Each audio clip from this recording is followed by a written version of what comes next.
What's up mga idol? Brand new model Honda PCX.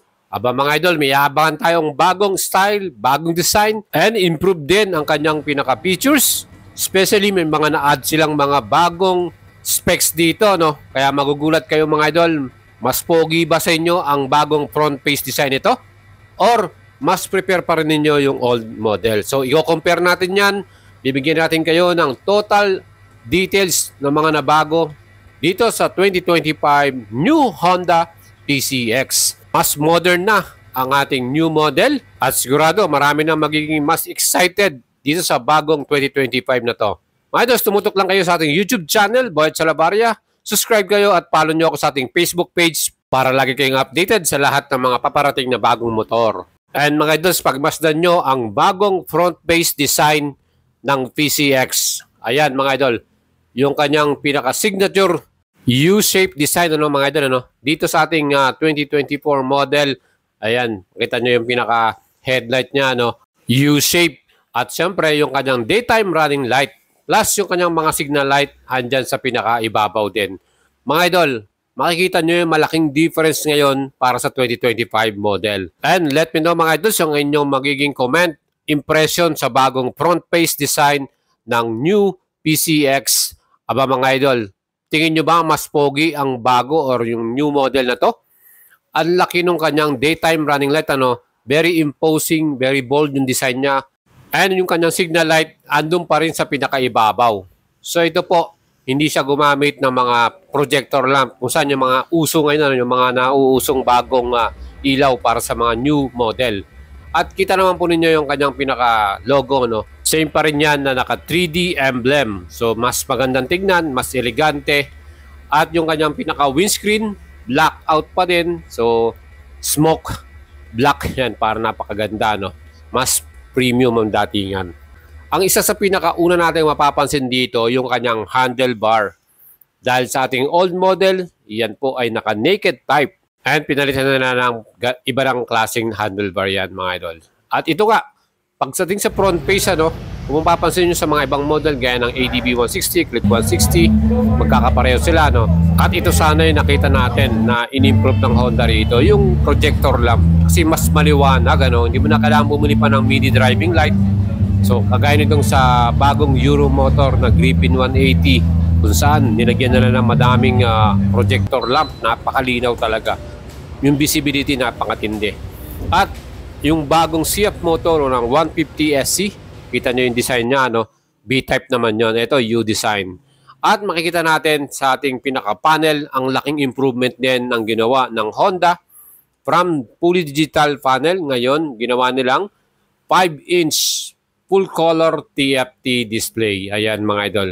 At isang dinagdag nila rito, yung Honda Road Sync, ang kanilang smart Bluetooth connection, ano? Meron tong navigation. Kaya talagang mas okay, phone connection, mas maganda ang ating magiging 2025 model na to.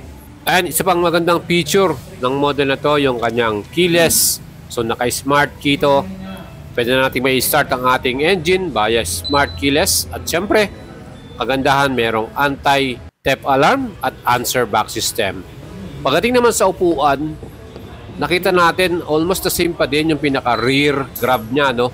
So, hindi nila binago yung parang style niya.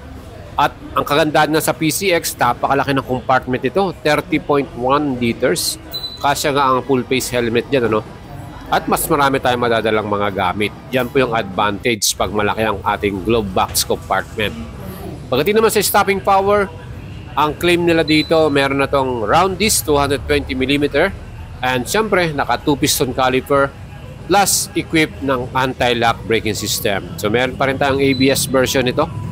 Hopefully, sa rear brake naman, kung saan in-improve na rin po nila ang disc brake sa likuran, pinalaki na nila. Ginawa na rin 220mm with Nissin caliper, 1-piston. Nakita natin, hopefully, dual channel ABS na ang bagong 2025 model. So improved stopping ability para sa ating new model na PCX.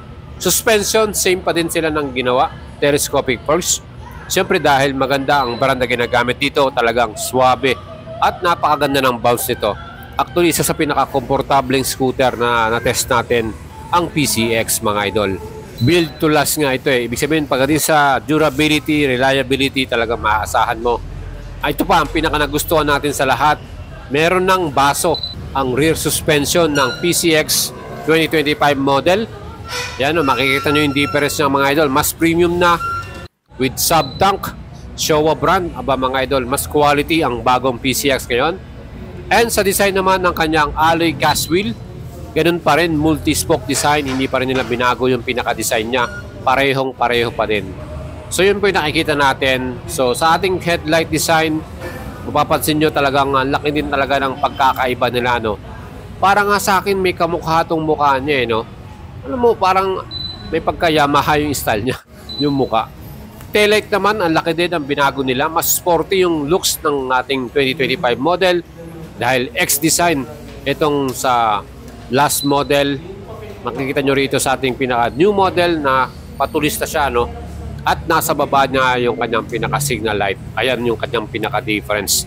So yan po ang bagong taillight design. And para sa inyo mga Diyos, ano masasabi ninyo sa bagong taillight design na to?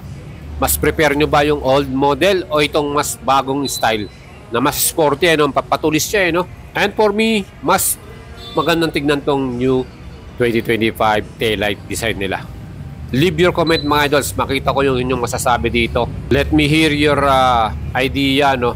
Para sa inyo, ano ba ang mas prepare ninyong model o style? And the top features para sa 2025 model na PCX. Again, meron pa rin tong Honda Selectable Torque Control, ang traction control ng Honda. Plus, meron na rin siyang Honda Road Sync, Bluetooth connection, navigation, nakakilis pa rin ito, idling, stop and start, at syempre yung kanyang malakas at powerful na engine, 157cc, liquid cool, 4 valves, at yan din po ay CVT transmission. Hopefully, ang mga bago pang 2025 model na nilabas ng Honda sa EICMA 2024 ay dalhin na rin sa Pilipinas ng Honda Philippines Incorporated. Ang dami po nagtatanong sa atin itong ADB 350, I believe magiging patok to. Pag dinala to sa Pilipinas, for sure, kahit expensive pa o medyo pricey to, maraming bibili nito. Napaka-forma niya. At yung mga maxi style scooter ng Honda, until now, hindi pa rin natin nakikita sa Pilipinas.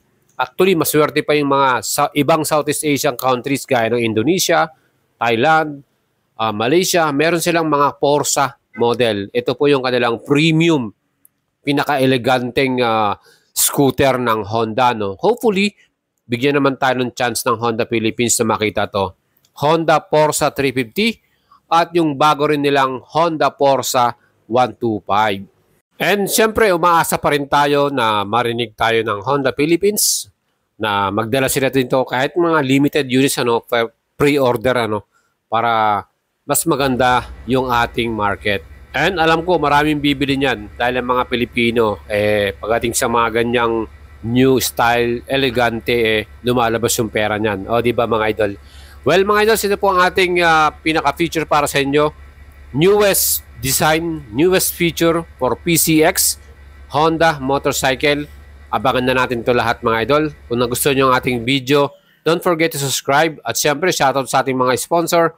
Ride chips sa inyong lahat at ingat po.